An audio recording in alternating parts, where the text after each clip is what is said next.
Flip to Freedom, episode number 51. Hello again, this is Sean Terry from the Flip to Freedom podcast, and we are on episode number 51. Now, if you are listening for the very first time, I'd like to welcome you and let you know that I put this podcast together for you to basically show you how to escape the 9-to-5, get out of the rat race, quit your job, stop commuting to work, and be done with corporate America. That's what this whole concept, the whole podcast is about. Now, you're going to learn how to do this by flipping properties, by quick turning real estate using no cash, no credit, and I don't care if you don't have any experience in real estate, you can do this business. So, the whole concept and the idea is to get first your first check. Okay. Now I have about 50 other episodes that you can go through that go in detail, specifically how to find buyers, how to find sellers, how to find motivated sellers, what's the difference, how to structure deals. I explain everything. I go through everything on exactly what to do. But the bottom line is this: is first off to take you where you are, maybe knowing a lot or knowing not a lot about real estate, and then getting your first check. Okay. Once you get your first check, then you're going to have confidence that you know this works. Then from that standpoint, now mind you, no cash, no credit. You're going to flip properties using no one ever pulling your Social Security number or asking for your credit report, and never having to put any earnest money up or even coming to cash with closing. It's quick turning real estate using an assignment or a double escrow. Okay. If you don't know what that is, continue to listen to this podcast or listen to previous episodes. But once you get your first check, then the goal is to figure out specifically, how many properties would you have to flip to get out of your job? So if you make $50,000 a year, the goal is to get $50,000 of cash in the bank as fast as humanly possible. Okay, and let's say you make an average of $5,000 per flip. Your goal is to then do 10 flips to freedom. 10 flips. Now, if you have $50,000 in the bank and you did it through quick turning real estate, then you would have the option to quit your job. I'm not saying you have to quit your job, that you would have the option to be able to do so. And that's going to put you in a good state. That's going to put you in a situation to where now you have options. You can go to work if you want and commute, or you don't have to. Then you can take the business to the next level. Then once you get to that point and you understand the business, you're confident in what you do, and you go out and you start building cash flow, and you start building a nest egg, a cash reserve, then it goes out. We talk about going out and then building a cash flow portfolio, a portfolio of properties, literally using none of your own cash and none of your own credit, by building a rental portfolio. And that's exactly what I did. We built a rental portfolio of over 120 properties, $36 million worth, and then we actually turned around and sold them all in the height of 2005, and now I'm in the process now of building my own portfolio while I'm flipping properties. Now I'm back in the market looking for smoking deals. Now I get to cherry pick the deals that come in off my marketing for motivated sellers. I get to figure out which ones are the best deals that I want in my portfolio and which ones I'm going to flip for quick cash. So that's exactly what we talk about in these podcasts that we have. If you go back and you can listen to them all, I've got hours and hours, over 50 hours of content that you can come back and listen to that will take you step by step through the process. Now, if you'd like to learn my 19-week step-by-step program on exactly how to quit your job in 19 weeks or less, I wrote a detailed blueprint, 129-page detailed blueprint that I've had people tell me that they have spent well over $1,000 for the same information that I give away for free. And if you go to flip2freedom.com, flip2freedom.com, you will see a video of me on the front page You just enter your email, and I will send you a special link of where you can download this book for free. And also, too, once you download it, you'll be brought to a page where I'll give you these 2 quick tips that's really helped me go out and generate revenue quickly in this business. And you'll see all the 50 million comments there of people just raving about this book and what I've put together there. So I want to thank you guys all for that as well. Now, I'd also like to thank people that actually went into iTunes and they searched the Flip to Freedom podcast, or real estate investing, and they found this podcast, and they actually submitted a review. They went in and they typed in a review, and now I'm actually, as of today, I'm recording this, the top-rated real estate investing podcast in iTunes with over 52 5-star reviews, and I'm so appreciative of you guys actually going in there and actually doing that. But here are a couple that came in from Daryl H. in Minnesota on May 9th, 2011. It says, 5 stars, appreciate your time and knowledge. 5 stars, he says, Sean Terry is delivering real content with real value to real people who want to learn real estate investing from a real investor who will share real life experiences and teach you how it's really done today. Thank you for being real on your podcast and allowing us to seek you. I appreciate all you do for us for real. That's very funny, Daryl. I like all the references to real. I really appreciate it. You taking the time of doing that. Next one is from Ted99 on May 18th, 2011. It says, his podcast is very good and full of information to make money quick. 5 stars with a heading that says, let's all get free. Well, that is the goal. Now, in this particular episode, we are going to talk about, I actually did I sent out a survey to my email list there, and I asked, I said, hey, if I could talk about any specific subject on the podcast, what would you like to learn about? And I have a lot of tons and tons. I mean, just completely overwhelmed with the feedback from people of what they would like to learn on different things. And I'm gonna start implementing these in all the different future coming podcasts. But the top 4. I guess the top 4 that came about are investing in small towns. What if you're in a town, in a smaller town? How would you turn around and make money in a small town?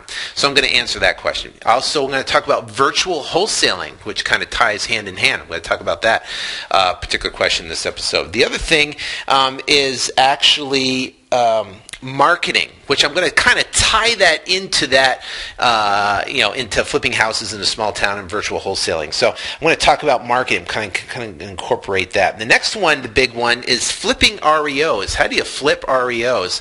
We're going to get in detail on exactly how to flip REOs, how I do it, and what you need to be able to do that. And then the other thing that was amazing, which was huge, is fear.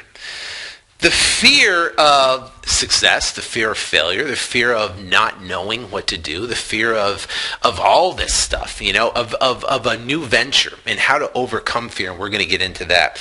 So those are the 4 biggest things we're going to talk about. We're going to talk about flipping REOs. We're going to talk about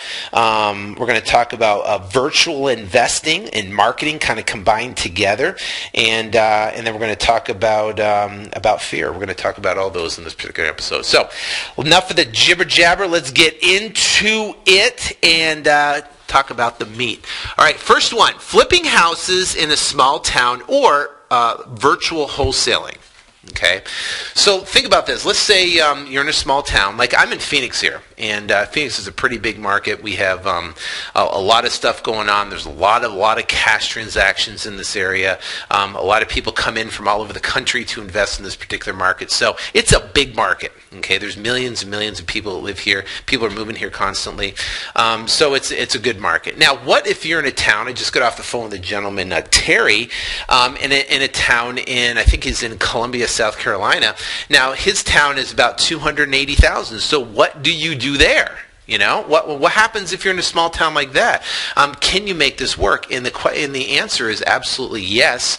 And we're going to get into, first off, how to analyze your town is to figure out exactly what's going on. And then if there is not enough volume in your particular town, then to turn around and go into other towns, virtual wholesaling. Now, this is the thing. I always teach to market after high cash transaction areas.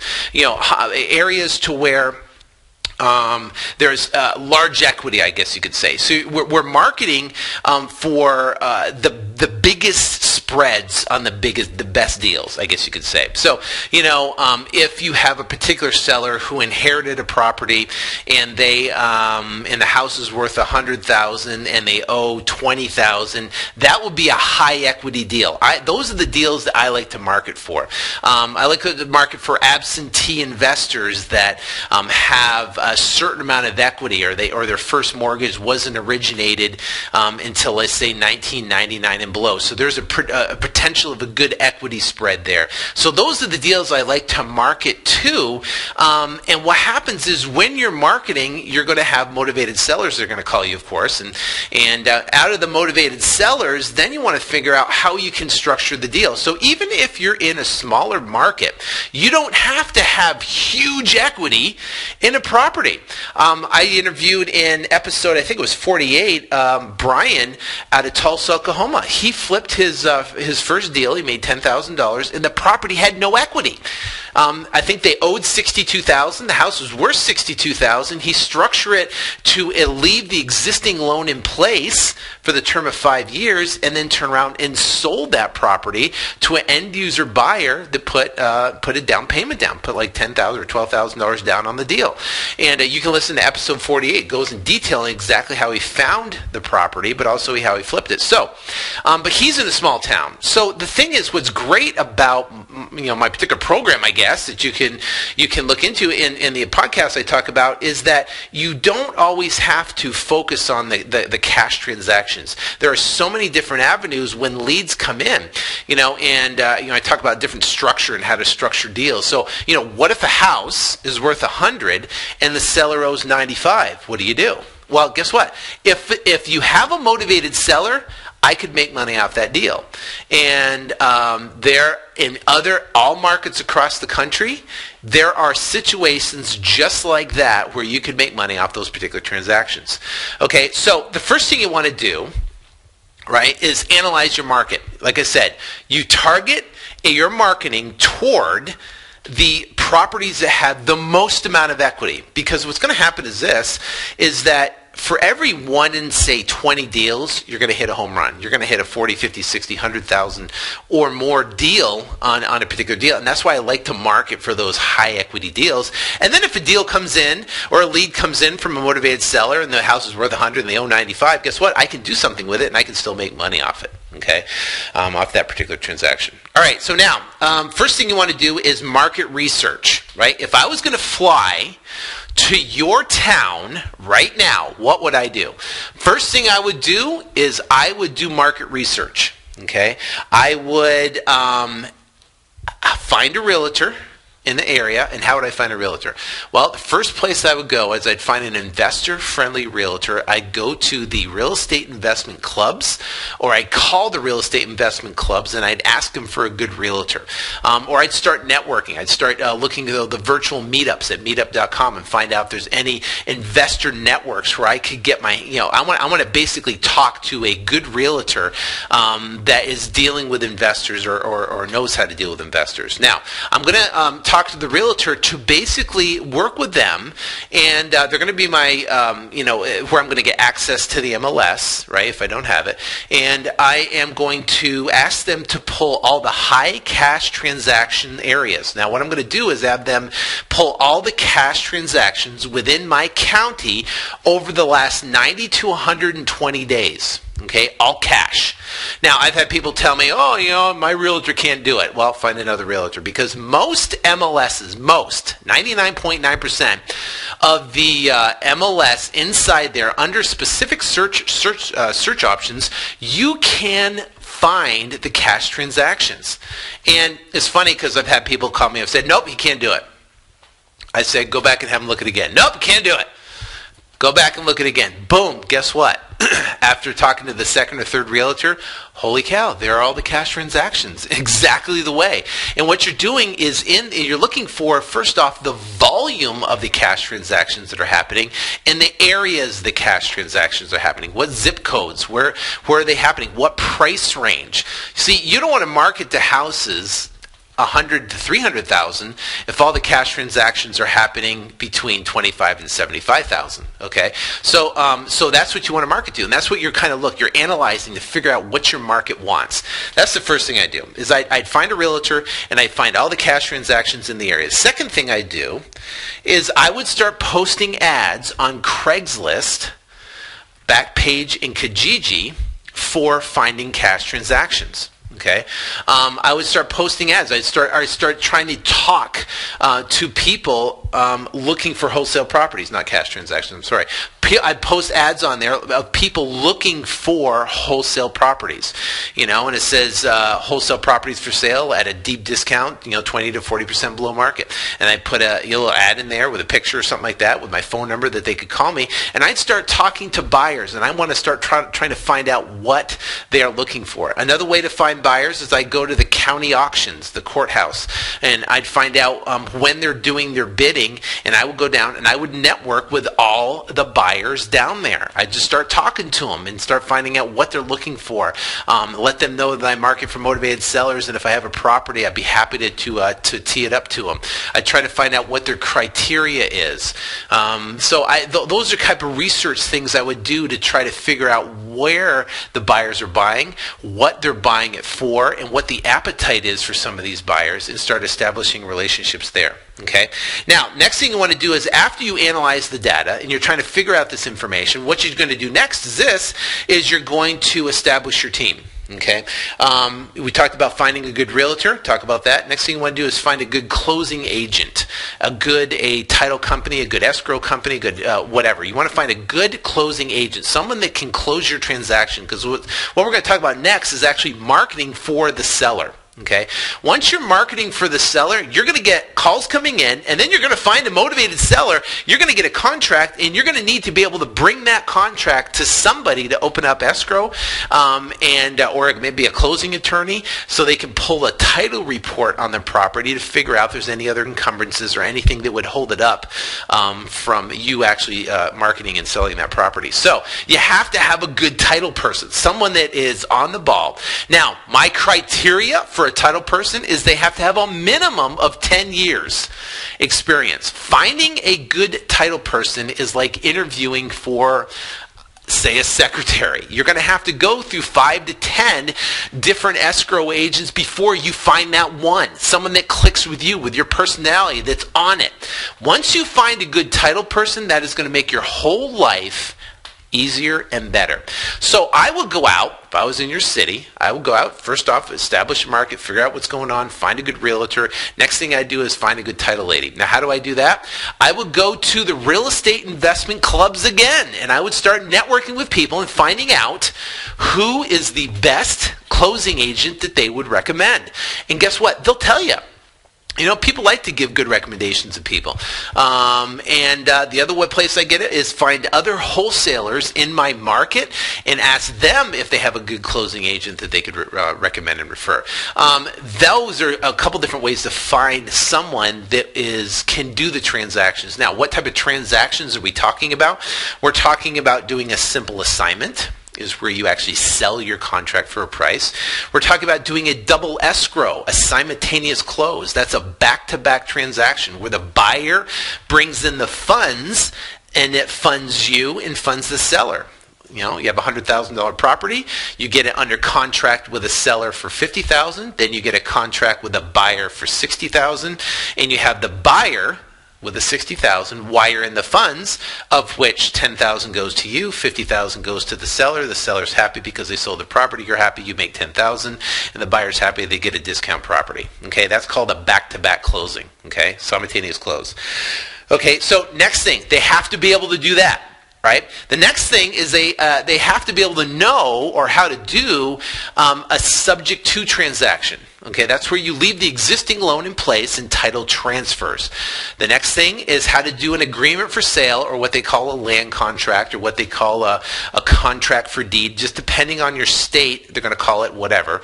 What's going to happen is that's when you keep the existing loan in place. They wrap the existing loan, and then the title does not transfer until the underlying agreement or loan is paid off. Okay, that is called an agreement for sale transaction. Okay, now they have to be able to perform those two things, and then the other thing is that they must service or have a servicing company that they work with that will service that wrapped loan.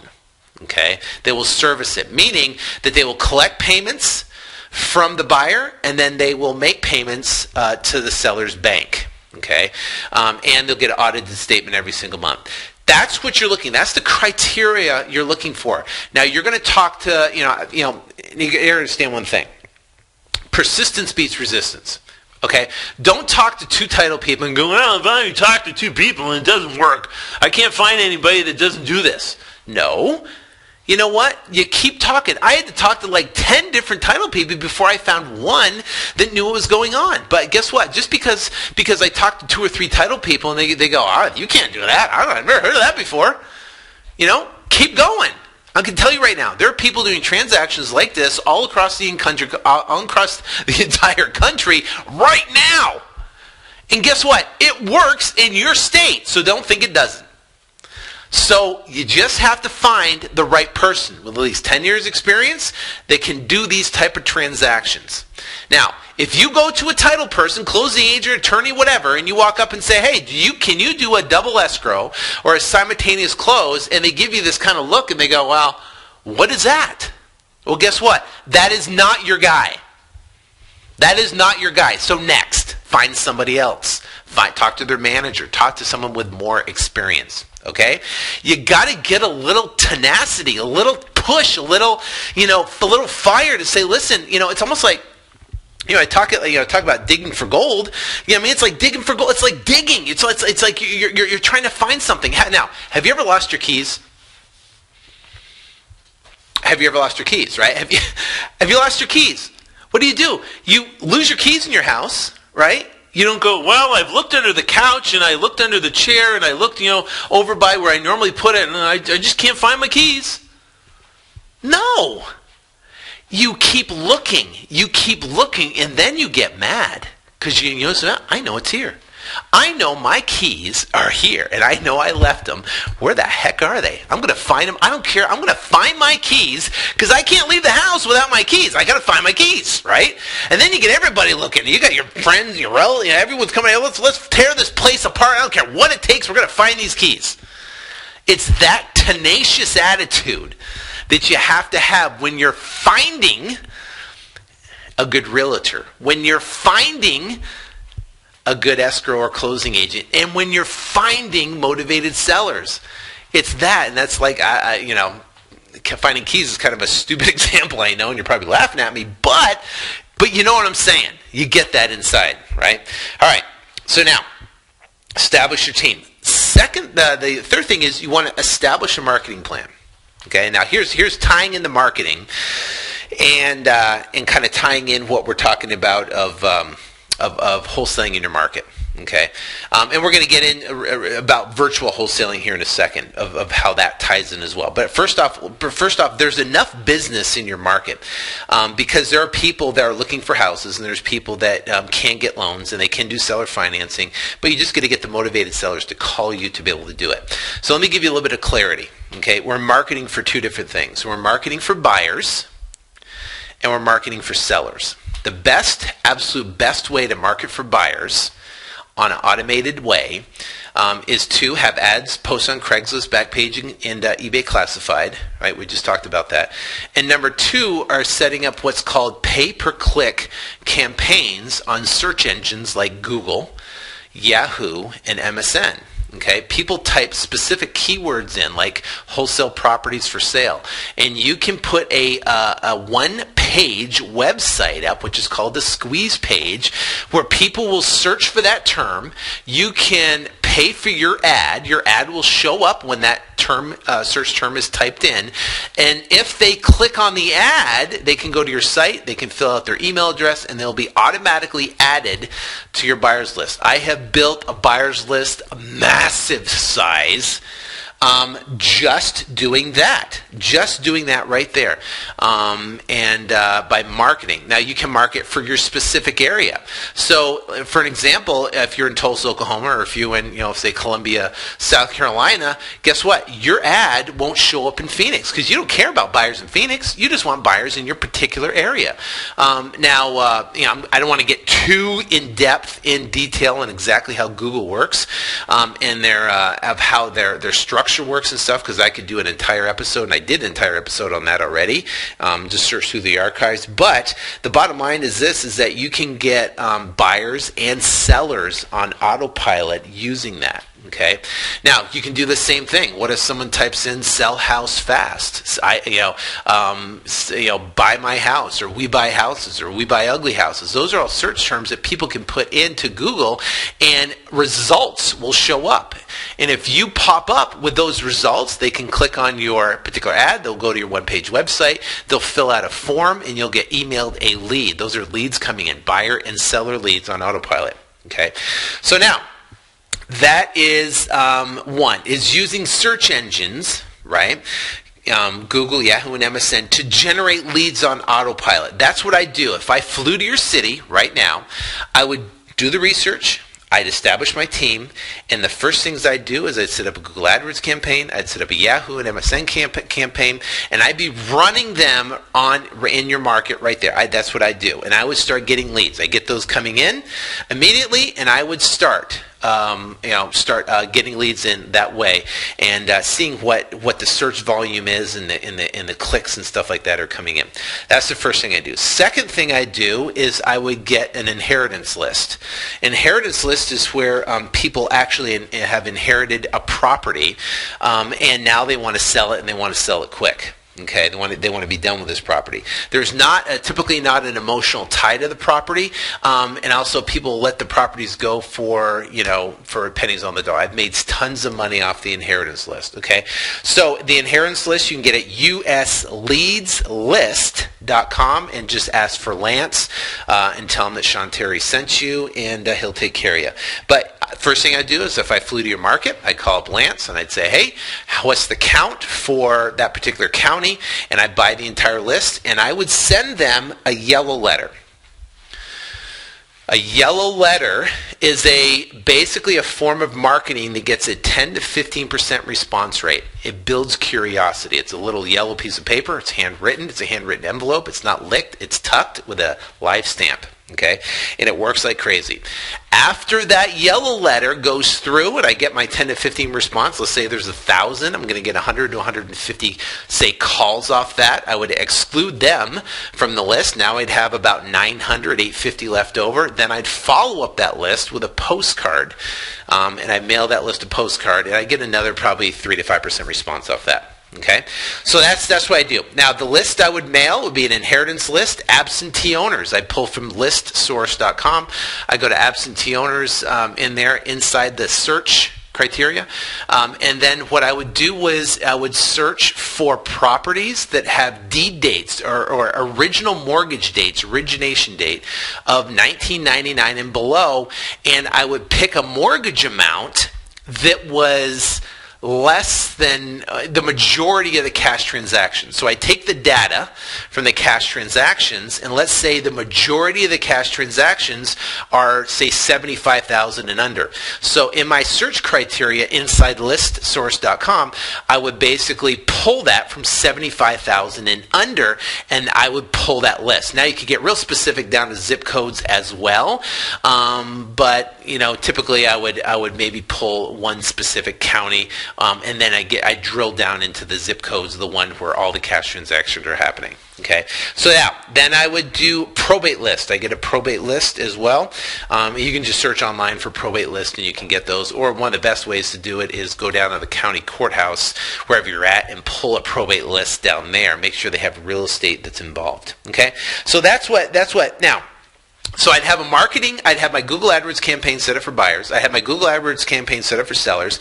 I'd have my yellow letters going out to inheritance, absentee, and probate lists. So I'd have calls coming in from that, okay? And then now I'd be talking to sellers. I'm going to be getting deals coming in. I'm talking to sellers, okay? Now, that's in your local market. I would do the exact same thing in a market virtually, okay? So what if I wanted to market in your city, but I'm in Phoenix, and your city's in, Columbia, South Carolina, or you're Tulsa, Oklahoma? What would I do? I would do the same thing. I'd find the realtor. I'd find a good closing agent. I'd do the exact same thing. I would pull the inheritance list for that county. I'd pull the absentee owners for that county. I'd set up Google AdWords campaigns for buyers and sellers in that particular county, in that city, right? And I would set that up. And guess what? Now I'm in Phoenix, but now I'm marketing in a different city. Now you're going to have buyer leads coming in. You're going to have seller leads coming in. Now, the only thing that's different is that instead of me actually going to the property and viewing the property, I'm doing everything over the phone. I'm talking to the sellers and negotiating over the phone.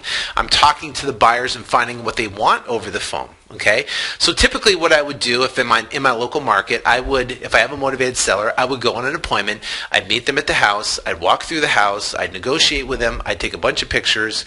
If I got the contract, that'd be great. I'd stick it on a lockbox and I'd start driving all my buyers there. That's what I do. Okay, now in a virtually, it's a little different. You're doing everything the same, but you're doing it in that particular market, a different market than yours. The only difference is that instead of meeting the seller at the house, you're talking to him over the phone. Okay? How do you get the pictures? You have the seller take the pictures and email them to you. Okay? If they don't have email, then have your realtor friend go over there and take pictures for you if you'd like. Okay. Now what you do is for the realtor, say, listen, I'm getting this house. I got this house under contract.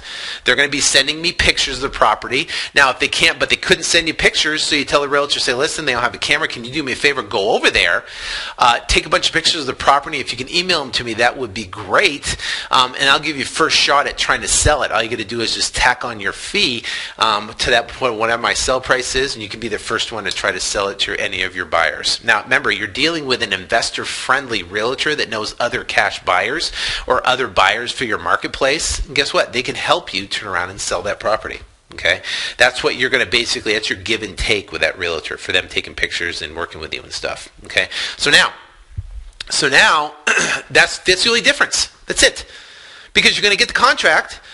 All you need now is the pictures. Okay, and now how do you get access?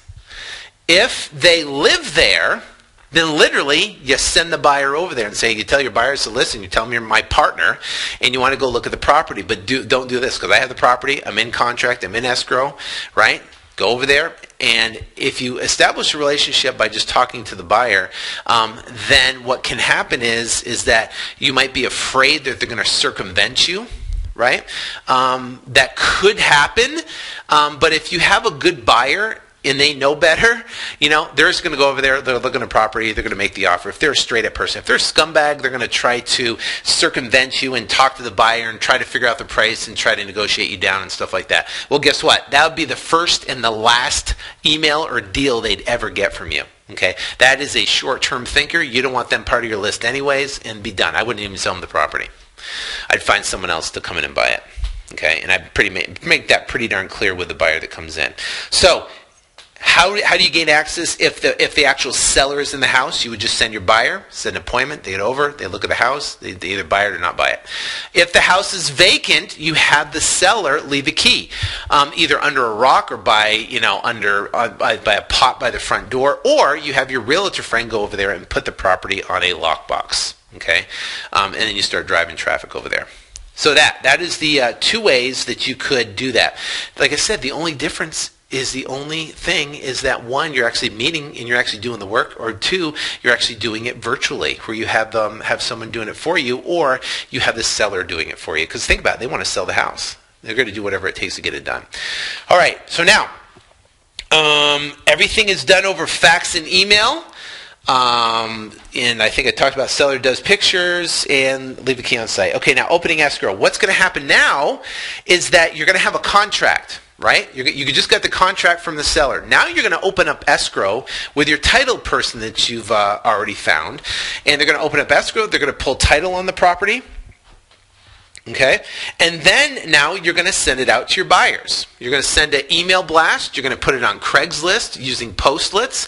You're going to call your VIP buyers, tell them you have a smoking deal, and then you're going to market and sell, get that property sold. You're going to use the marketing techniques I talk about in my book, in my 129-page book, or with Inside the Flip to Freedom Academy. There I basically break down exact marketing techniques on how you sell your property super fast.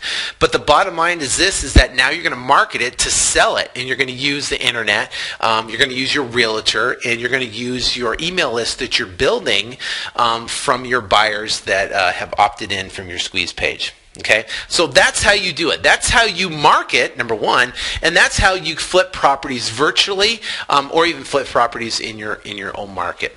Okay, that's what I'd do if I went to your city. All right, now let's get into flipping REOs.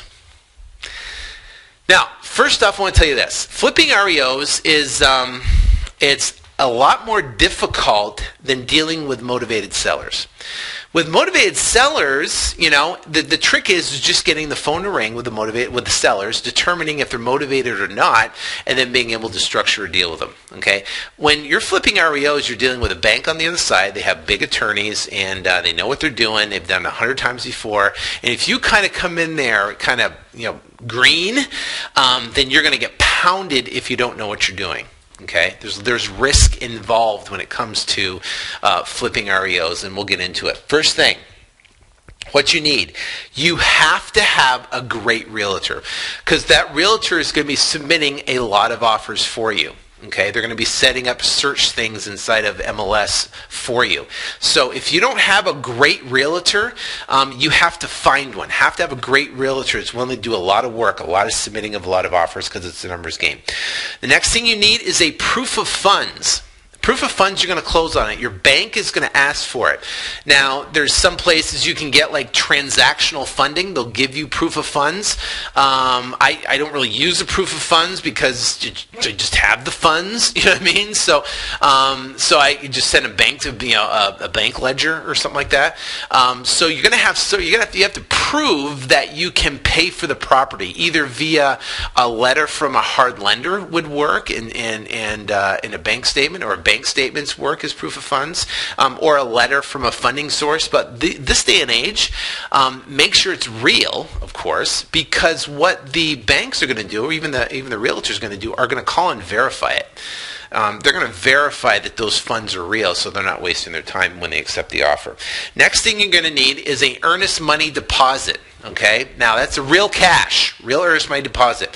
Now, in my system, I teach talking to motivated sellers, because 99.9% of all the deals I do, I don't use earnest money at all. I don't use any earnest money.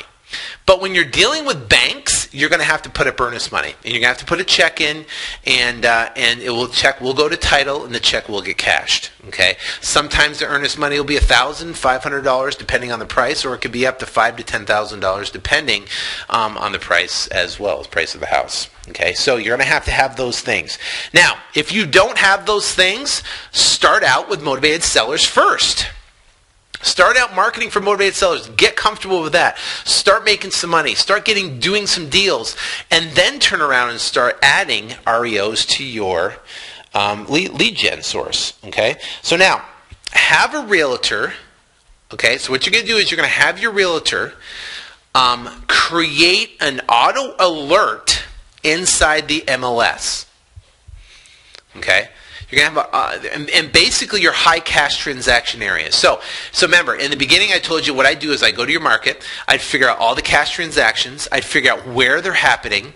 Now what you're going to do now is tell your realtors, I want you to set up a circular radius that encompasses all the cash transactions in the high cash transaction areas, and I want you basically to set it up to where I'm going to get an email alert It's going to come to, obviously, my email of all the properties that have this criteria. Number one, has been on the market for at least 120 days. Okay? Number two, it's bank owned. It could be just any properties. I mean, if you have a motivated seller that wants to sell their house too, you could do it. But we're talking about flipping REOs. So properties, days on market, 120 days plus. Bank owned. It's in the high cash transaction area that you found out. Okay. And they just had a price drop. So that's what's going to trigger the alert, the price drop. So now you pull all the properties 120 days. It's a bank-owned property. And now the bank just reduced the price. Bam, it sends out the auto alert. So you get an emails that will come across every day, every other day, and you're going to see the emails, and you're going to come in, and then you're going to submit your offers. Okay, so it's been on the market. They want to get it off their books, and now they just reduce the price, meaning they reduce it even further. All right, so now let's talk about making the offers. So that's what's going to happen. So now you're going to get the email alert. You're going to go, okay, that's a good deal. It makes a lot of sense. Now I've got to get the deal under contract. So what do? Well, you make your offers on properties 20 to 30% below list price. And I'm going to tell you why. If you get a property for, say, $100,000, it's listed $100,000. Let's say it's been on the market for 120 days. They just reduced it down to $100,000. You come in with an offer for $100,000. You get it under contract for $100,000. Right? You give them full price. And now you try to flip that property for $110,000. Buyers are not going to buy that property just because they're going to see it's listed on the market for $100,000. They're going to say, well, this guy's trying to make $10,000 off me. You did not add value to that transaction. Okay? Basically what you're doing is just trying to tack $10,000 on a listed property. It's going to be, in my experience, now it might be different across whatever. In my experience is this, it's more difficult, a lot more difficult, actually impossible. I've never sold a property above list price. It's a bank-owned property. Just never done it for me. And I got a lot of buyers on my buyers list. Okay, so what you want to do is offer 20 to 30% below the just dropped list price. If it's 100, you got to offer 20 to 30%, $80,000. You're going to offer $70,000, right? Now you have to remember this. It's a numbers game. It is a numbers game. The more offers you make, the more deals you're going to get. And if you get the bank or if you get the realtor, whatever, in the right situation, they will accept the offer. You're not going to make 10 offers, you're going to get 10 deals. For every 10 offers, you're going to get one deal. The more offers you make, the more money you'll make. So now, 20 to 30% below the list price. Okay? Now what the banks are going to do is this, is they are going to counter once. You have a $100,000 property, they just dropped it, you come in and offer $80,000. They're going to come back and they're going to offer $97,000. That's going to be their counter. Okay, and what they're trying to do is fish out to see how bad you want it. So what they're going to do is they're going to come back at $97,000. What you're going to do is you're going to come back at $82,000. That's going to be your counter. So they're going to counter once, you're going to counter 82. And in my experience, okay, and I want to tell you something, okay? Everything I'm saying here is not hard and fast, okay? This is not a hard and fast. This is my experience, okay? Meaning that every offer that you make on every property that you make is going to negotiate exactly the way I'm telling you, okay? So, it's not hard and fast. Some banks are going to come back, and they're going to come back, and they're going to counter even lower, and they're going to just completely. Some banks aren't going to even answer your thing at all. But here's my experience: they come back and they offer 97, you offer 82, and then boom, they do a big price drop down to your number if they're motivated. If they're not, they're going to counter, and they either a best and final, or they're going to counter maybe $1,000 less, and you're done. It's not going to work, okay? But then what happens is if there is a serious motivation there, they'll counter 97, you counter 82, they drop to 85, and boom, you get it down for 85. Now you can sell that for 90. Okay, now you're $10,000 below list price. Now you added value to the transaction. Because guess what? Now the person coming in, buying the property, they don't have to go through that whole negotiation process. They can just buy it, boom, for $90,000. You make $5,000, and then boom, everybody's happy. Okay? So that's exactly how you do it. Now, when they do that negotiation, it's just part of the deal. Now, what you want to do is that they're going to give you, now let me tell you what to offer, okay, and how to offer. First off, you have to offer all cash. Second off, you have to offer no inspection period, all cash. Okay? Now, I'm going to talk about fear is the next thing I'm going to talk about. So some of you are listening to this right now and goes, holy cow, is he crazy? He's going to offer no inspection period and cash only? The guy is nuts. But guess what? When all the offers come in on the properties and you want to get it at that below price, you're going to have to offer some aggressive terms. Now, here's what happens in my experience. Now, it's not hard and fast, okay? But what happens in my experience is all banks use their own bank addendums. So what they're going to do is say, hey, you've been accepted, but we need you to sign this 12-page bank addendum. So they're going to come back and they're going to sign that 12-page bank addendum, and in majority, not all, majority of the bank addendums have a built-in 7 to 10-day inspection period. So that bank addendum supersedes the contract. You may have offered no inspection period, but when they send back the addendum, you sign off on it, and guess what? You get the inspection period. How dumb? It's pretty stupid, but it does. Now, the goal is as soon as you get it and say, hey, okay, I got it, they send back the bank addendum, boom, you got to get it out to your buyers ASAP. And your goal is to get a contract from a buyer before that inspection period has terminated. Before that 10 days, before that 7 days. It's a hustle, it's a rush, and you got to get it done before then. Because what's going to happen is your earnest money, whatever you put up, $500,000, $2,000, whatever it is, it's going to become non-refundable. You have zero out clause. Done. There is no out clauses with banks. There is no subject to partner's approval, subject to inspection, subject to financing. There's none of that. You either are in or out in that inspection period, or you're done. Okay? You sell it.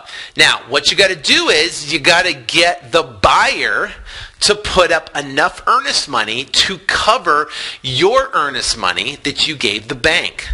Now, the buyer's going to come in with a non-refundable earnest money deposit, and they're going to sign a contract, and they're going to close on the thing as fast as they can close. My contracts is typically 7 days.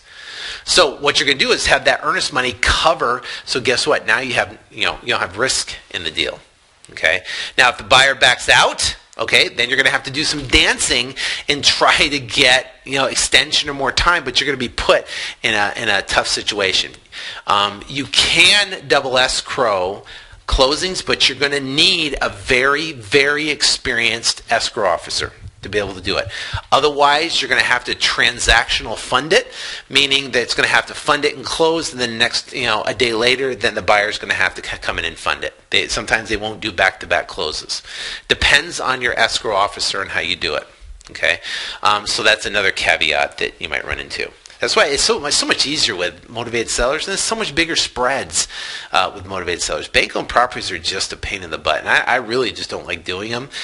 So if you're starting new and you want to start doing that, I tell you, motivated sellers is way more easy. It's a lot less stress, a lot less, oh my gosh, I got to sell it in 10 days. What if I can't find the buyer? Well, you're going to have to back out. So all that paperwork that was done to get you in the deal is now gone. You know what I mean? All that effort. That's why you need a good realtor that understands the process. I mean, my wife's a realtor. I was having her put in 20, 30 offers a week, and man, she wanted to rip my head off, man. She just, because that 20, 30 offers, we get maybe 1 or 2 or 3 deals that come in, and, we turn around and flip those, but man, that's a lot of paperwork to do, okay, to do that. She didn't like it. Even though she was making money, she didn't like it. Now, let's talk about fear. Okay? Let's talk about fear. So I think we cover the REO things. You get my take on that. Let's talk about fear, because what happens is there is, like I said, I sent a survey out, to everybody on my email list there, and there is a ton of people came back of fear of fear of all the unknown of what could happen. That's why I tell people to just go down the motivated seller route, and you don't have to deal with the big banks or all this type of things. You're dealing with someone who really wants to sell their house, and you're going to turn around and try to help them out, try to get them out of their situation using creative means, either seller financing or using just cash transaction, negotiating a good enough price that it will sell quickly. Okay, remember, you have all the contacts to turn around and sell it, and you have the system and the structure in place. So when it comes to fear, and I'm trying to put myself in your shoes, okay, and when I first started out, and I was afraid. Now, for me, I was more afraid what if I don't do this?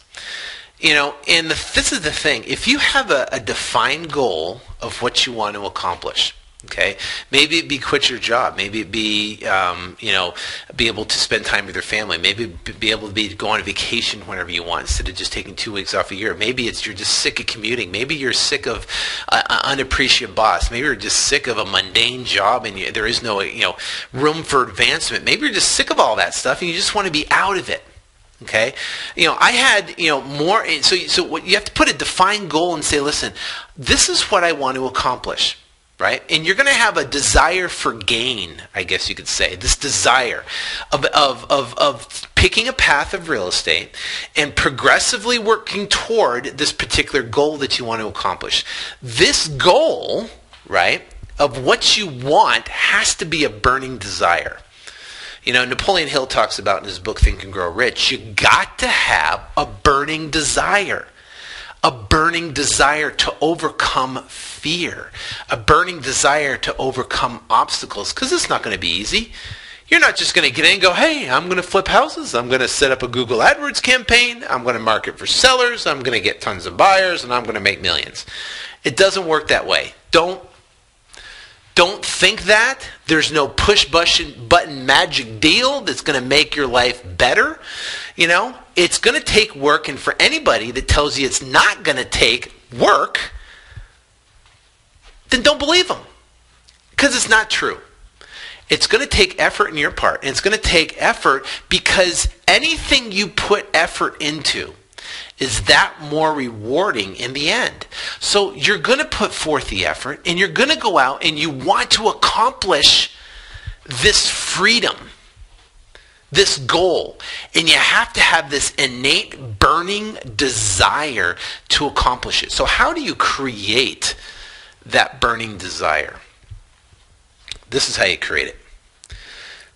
See it in your mind's eye. You write it down and you read it. Write down your ideal life. Okay? Write it down in detail. Everything. This is my ideal life. This is what I want my life to be like. Okay? Then what you're going to do is you're going to write it all down of what you want, and then you're going to really, in your mind's eye, imagine what it would be like to be there. Now, you're going to get a rush of feelings of just like excitement, motivation. Yes, I can do it. I can see it. And then you're going to read that piece of paper in the morning, and you're going to read that piece of paper at night. And you're going to see it before you go to bed. Feel it, see it, believe it all the way through your bones. See yourself in that position. This is going to create this burning desire, because what's going to happen is it's going to start opening up opportunities and things to you. You've heard the law of attraction, right? Of how this works, but this is how this whole takes place. This is how you overcome fear. Because if you can see it and believe it and you can feel it, that means you can do it. Right? Because the biggest reason fear stops people because they don't believe they can do it. They don't see they can do it. They don't go, they don't want it bad enough. See, if you have that, freedom, that idea that maybe it's money in the bank, of financial freedom, success freedom, of being out of the way, doing whatever you want to do when you want to do it. If you have that and you can see it and feel it, right? For 30 days, write it down, read it in the morning, read it at night, and then visualize it. When you wake up in the morning, it's the first thing you think about. When you go to bed, it's the first thing you think about. When you go to bed. So now, that's how you create the burning desire. Now what happens is that burning desire is going to take your focus off the fear, because the fear is this. The fear in your mind is, what if it doesn't work? What if I write the contract wrong and I get in trouble? Right? What if I can't sell the property? What if I spend money on marketing, but I don't get any motivated sellers? Right? What if it doesn't work? What if I can't find an escrow officer? What if I sound stupid on the phone when I'm talking to a seller? What if I sound stupid on the phone when I'm talking to a buyer? What if I sound stupid on the phone when I'm talking to a realtor or an escrow officer? Right? These are all these what ifs that come in. But I'm going to tell you right now, those are menial. Those you got to get over. Those fears are, what's the word? What's the right word? Those fears are irrelevant. It's just all you projecting what ifs into the future that hasn't even happened yet. So you're living in the now, right? And you're going, oh my gosh, what if this happened? What if that? Well, it hasn't happened yet, so you got nothing to fear. So get over it. Right? Stop worrying about it. Do the best you can do now. And focus on what you can accomplish and what you can happen. And when you get a desire, a burning desire for the things of accomplishment of what you want, and you start focusing on that, the fears will dissipate. And here's another way to overcome fear. The bottom line is this. Just do it. Get over it. Just do it. Pick up the phone and make that call to that seller. Call comes from the seller. It goes in your voicemail system. Pick up the phone. Don't think about it. Don't contemplate. Don't consider. Don't evaluate. Don't discuss. What if I say it wrong? What if I say it right? Oh my gosh, what do I do? Just do it. A buyer comes in, wants to see a property. Okay, pick up the phone. Just do it. See, people come in, they go, okay, I want to do the marketing. I want to do all the stuff. And then when it comes to interacting with people, holy cow, they freak out. Pick up the phone and do it, because guess what? You're going to suck today, but you're going to be better tomorrow. And guess what? You're going to be better tomorrow, but you're going to be great the next day. It takes time to learn the business, just like anything. You know, the age-old example, riding a bike.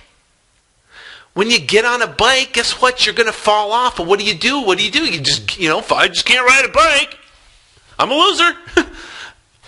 Can't ride a bike. What about you jump in the pool? I remember the first time I jumped in the pool, I didn't know how to swim. And I'm sitting there going, I don't know how to swim. I'm sitting there, water flying everywhere. I didn't get out of the water and go, I just can't swim. Never going to swim. You try again, and you do it again. Guess what? You try it again. And then guess what?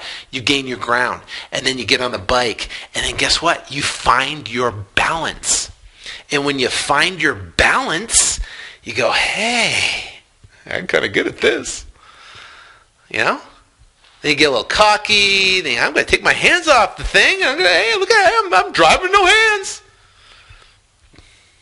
Right?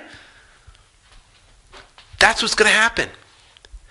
You're going to get better and better and better with every call you take, every person you talk to, and you're going to get more confident in your abilities because of these little successes. And guess what? You might get a failure on the way. Just can't do it.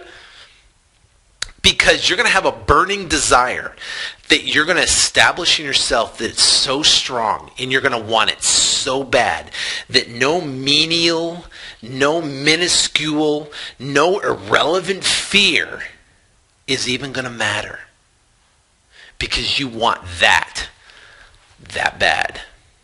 Think about this. What if you don't do it? I mean, what if you don't? What if you go, well, I was just afraid, and you don't do it? Then you're going to be stuck in your job, commuting to work, dealing with that unappreciative boss with a cap for the rest of your life. Now think about this. A lot of you listening in, they have kids, right? You guys have kids. Imagine this. Son or grandson crawls up in your lap, say, "Granddad, what'd you do with your life?" Well, you tell them a story of way back when you had an opportunity in real estate. You heard this guy and this crazy guy in this podcast, he's talking about you can flip houses. I get real excited about it. I wanted to do it. But I was scared. I was afraid. I had fear. As you explained to your grandson who was sitting on your lap, I didn't do it. I didn't do it. Instead, I just stayed in my job. And I got a gold watch. And I retired just okay. And it's funny, I tell this story because my wife's grandfather, great guy, love him. But he lived in this fear, this constant fear. He took actions and then he backed out. He had 2 opportunities in his life that would change his life forever. Actually, he had 3. 3 opportunities. The first opportunity, he had the option to buy land at the base of Camelback Mountain for $100 an acre. And he could buy as much as he wanted. He said, I don't want to risk the $100. There's no way that will ever go up in value. Now, if you know anything about Phoenix, it's the base of Camelback Mountain, right? The base of Camelback Mountain lots, 1-acre lots, are going for $1 million. He could have bought 10 1-acre lots for $1,000, and today they'd be worth $10 million, even in today's market. That was an opportunity that he lost. And, I have 2 kids, right? And he was telling us the story. He's 86 years old. And he shoulda, coulda, woulda. If I would have known what I know now, I would have bought that land. Right? Shoulda, coulda, woulda. Could have done it, but didn't. Now he lives on a very fixed income. Right? Imagine what $10 million would have done to his life and his retirement. That's opportunity number 1. Opportunity number 2, he had an option to buy a McDonald's, right, for $5,000. McDonald's worth a lot more money today. That could have changed his life. Opportunity number 3, he actually did. He bought a piece of property in Sedona at the peak of this huge mountain that had panoramic views of Sedona. Unbelievable. Huge house, like 3,000 square feet. All the family could have gone up there. It would have been a great place to retire, but a great place. I think it's in contract on it for, say, $150,000. Today, that place is worth $3 million plus. Yes, in today's market. He contracted it. He freaked out. He got scared. He backed out of the deal. Now, he could afford it. But imagine what that would have done for everybody going up there, for the family life, for everything like that, all those years, and then he could have sold it and been done financially. Now he has to pinch his pennies. Pinch his pennies. Right? So Now let's back up. If he could back up all the way to where he was, he would take that opportunity today if he had a little foresight. So now we're at where we're at today. You and I talking. You're either in your car, you're listening, riding your bike, you're on your treadmill, and you're listening to me right now. And I'm telling you right now, this is your opportunity. This is your land at the base of Camelback Mountain. This is your house on top of Sedona Mountain. This is your McDonald's. This is your opportunity. And you're going to be 80-something years old. And you're going to be telling stories either, hey, I took advantage of it, and you're living a lifestyle that your grandkids are proud of you for and leaving a legacy for them. Or you're going to be telling stories of you shoulda, coulda, woulda. But what stopped you was I was afraid. Afraid of what the seller might say. Afraid I can't sell the property. Afraid if I can't contract it right. Which do you want to be? Do you want to be the guy that takes advantage of the opportunities? Or you want to be a guy that's led by fear? See, the beautiful thing is the choice is yours.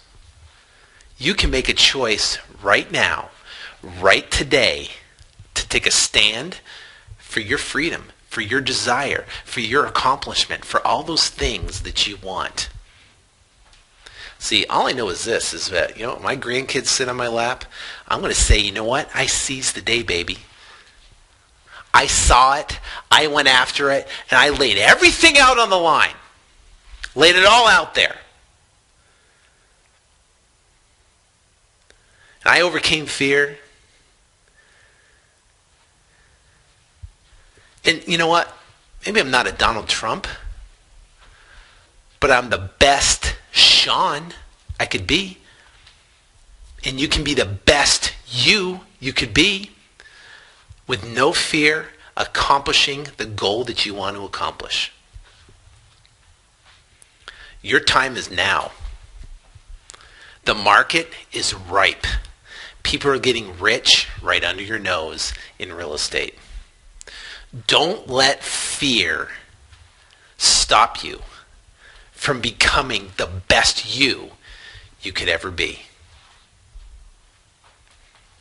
Now, if you'd like more from me, you can go to flip2freedom.com, flip2freedom.com, download my free book, 129-page book, and it will lay out the roadmap, 19 weeks, where you can go out and go from where you are to where you want to be.